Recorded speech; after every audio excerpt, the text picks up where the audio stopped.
Alright, welcome to Liverpool, a city located in the northwest England with a population of around 500k. Liverpool is famous for being the home of the Beatles, Anfield Stadium, the Albert Docks, and its vibrant citizen known as Scousers. Liverpool is a port city, making it a historic hotspot for trafficking drugs and weapons, and as with most cities, for decades high levels of poverty and deprivation have seen people turn to crime there. Professor Simon Harding, director of the National Centre for Gang Research, said, as a port city, the movement of weapons has been easy. There's a big Irish diaspora. Liverpool has been supplying weapons to Irish Republicans since the War of Independence in 1919, where you then saw that continue through the Troubles, so the routes for acquiring weapons are all well established. Today I'll be looking into the deadly war between two gangs located in the L11 postcode, the Crocky crew located in Croxteth, and their rivals the Strand gang, aka Nogger Dogs, located in Norris Green. On New Year's Day in 2004, Danny MacDonald, the leader of the Crocky crew, was having a drink with a friend at a Royal Oak pub in West Derby. A Strand gang member got the drop. There had been about 60 people drinking in the pub at the time when the Strand gang gunman had come into the pub wearing a jacket with a hood up concealing his face. Danny MacDonald had been standing when a Strand gang member shot him 4 times. His friend would also be shot once in the stomach. Danny MacDonald will sadly die, but his friend, John Paul, aged 19, was rushed to hospital and had to undergo emergency surgery for a bullet lodged in his kidney. However, thankfully he would survive. Many sources claim that the Strand gang member responsible for the shooting was none other than Liam Smith. Although 5 people were arrested for his murder, no one was charged and the murder remains unsolved till this day. It was said that Danny MacDonald might have been targeted after a nail bomb was thrown into the Dickie Lewis pub on Walton Road in Kirkdale the previous September. The bomb had been filled with screws and nails, however the fuse on the bomb had fizzled out and it didn't explode. The attack itself was thought to have been in response to a car bomb that had gone off a week before outside the club 051 Club in Mount Pleasant. The bomb had been planted in a Peugeot 205 and had gone off at about 11 p.m, but no one was injured.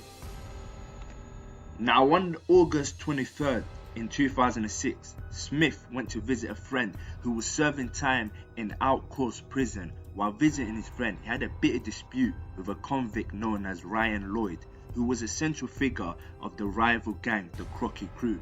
The dispute is understood to have happened in the visitors area, where Lloyd was being visited by his sister. Immediately after the dispute, Ryan Lloyd got on the phone and informed Crocky crew members of Liam's whereabouts. When Smith left Outcourse prison, he was ambushed by about 20 members of the Crocky crew who had hidden in the bushes. Moments later, 19-year-old Liam was shot in the head with a sawn-off shotgun at point-blank range. He died in hospital a few hours after the cold-blooded shooting.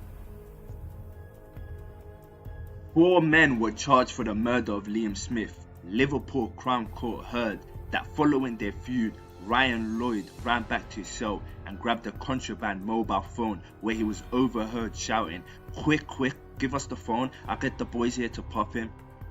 4 people were jailed for their part in the killing of Smith. Ryan Lloyd, 19, Thomas Forshaw, 18, and Sean Farrell, who was just 16-year-old, were convicted of Smith's murder. Liam Duffy was convicted of manslaughter and received 20 years, of which he was served 10. Lloyd received life with a minimum of 28 years. Forshaw was sentenced to life with a minimum of 20 years. Sean Farrell was sentenced to life with a minimum of 18 years. Judge Mr. Justice Saunders said Liam Smith was killed because he was a member of the Strand gang and was hated by members of the Crocky crew. A previous attempt on his life by shooting had been foiled, but police had no chance of arresting the perpetrators of the offence because Liam Smith did not report it, preferring it to sort it out his own way. In 2007, Miss Smith spoke to Echo after her son's death and urged boys playing with men's toys to put the guns down. She said it's sad to think a lot of these involved had grown up together in the same areas and gone to the same schools. In the past, kids will fall out and in some cases have a fight, but a few weeks or months later they will be friends again. Now they use guns. boys playing with men's toys, when guns are used, there's a possibility that someone dies and there's no coming back from that. You can't say sorry and make up a few weeks later. This deadly gang war would gain nationwide attention on the 22nd of August 2007, a day before the first anniversary of the killing of Liam Smith. Sean Mercer, a member of the Crocky crew, got word that several Strand gang members were seen on their territory. Armed with a revolver, he cycled to their whereabouts, which was at a car park.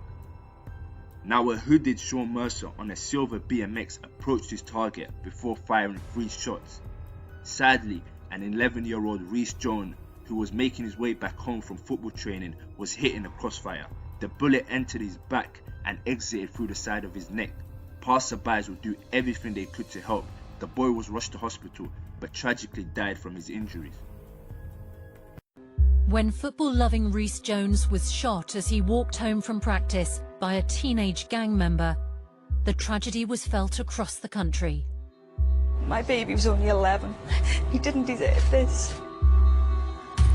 Now, detectives at the heart of the case are ready to share for the first time exactly what they were up against. We didn't have a jot of evidence. Not a jot. I knew we were in for the long haul. Detectives arrested and later released 4 people aged between 15 and 19 in connection with the crime. 2 further arrests, both teenagers, were made, but both suspects were soon released on bail pending further inquiries. It seemed that they reached a stumbling block and urged parents of Reece Jones to appeal to the public. Steve and Melanie Jones, parents of Reece, made a fresh appeal for witnesses to come forward on the 19th of September, 4 weeks after the murder. The murder was reconstructed on Crime Watch on the 26th of September. In the episode, Melanie Jones appealed directly to the murderer's mother to turn her son in. It led to 12 people calling into the program, all of whom gave the police the same name.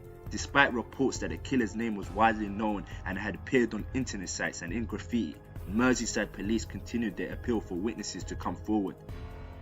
Before a Merseyside derby game, in front of a packed football crowd, Steve and Melanie Jones made another appeal. The whole city was mourning the young kid's death. Football players from Reece's club that he supported came out to honour him and once again urged anyone with information that can lead to an arrest to step forward. But despite their best efforts, no witnesses came forward. Merseyside police may have had the prime suspect and motive in Sean Mercer, but in practice they had little hard evidence to present in court, so detectives now turned to bugging Mercer's best friend James Yates' home and listening in for vital information.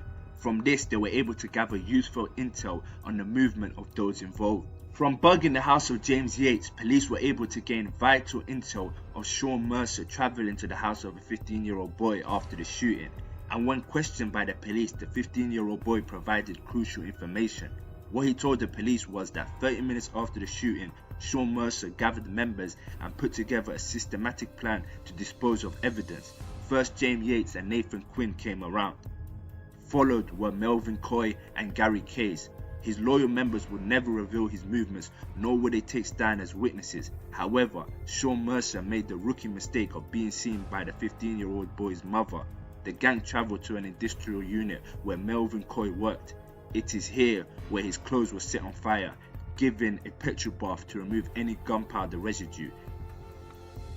Very forensically aware youth who were able to dispose of any DNA evidence that could link them to the crime.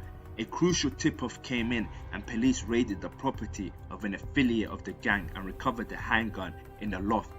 Sean Mercer was charged with the murder of 11-year-old Reece Jones. The boy who told police that Sean Mercer plotted to get rid of the evidence from his house wasn't prepared to take stand. Instead, his mother took stand. Despite the fact she was incriminating her own blood and flesh, she tried to minimize his role in the events. Her evidences, coupled with the fact her son said Sean Mercer gave him the gun after the shooting, was vital. It didn't help Sean Mercer's case as he began drawing pictures of guns while in police custody. Talk about sheer stupidity. It was used as a bizarre insight into his deprived mind. Sean Mercer showed no remorse at the trial despite being in front of his victim's parents. His body language was of someone who thought the whole ordeal was funny. After 11 weeks in court, Sean Mercer was found guilty of murder and was sentenced to 22 years on the 6th of December 2008. For their role in the murder, Kays, James Yates and Melvin Coy were sentenced to 7 years. Dean Kelly also received 4 years and Nathan Quinn got 2. Now remember Danny McDonald that I spoke about earlier, who was shot dead in a pub? Well, one of the men who was arrested but shortly released was none other than Joseph Thompson, a Strand gang member and father of 4. The 32-year-old Joseph Thompson was on Ravensthorpe Green on June 14, 2012 when he and 27-year-old Kevin Murray were shot at. Paramedics declared Mr. Thompson dead on arrival. His friend survived but suffered gunshot wounds to his upper body and underwent surgery. The murder remains unsolved till this day. Gang members from both sides have now either been jailed or killed, but for almost a decade, the Crocky Crew and Strand gang caused misery for those living in the area. Make sure to like, subscribe and comment. Your feedback is also welcome. Also check out my other videos on this Deadly War series. Follow me on Instagram too for daily content. Till the next time. Also special shout out to MDN. Go follow me up.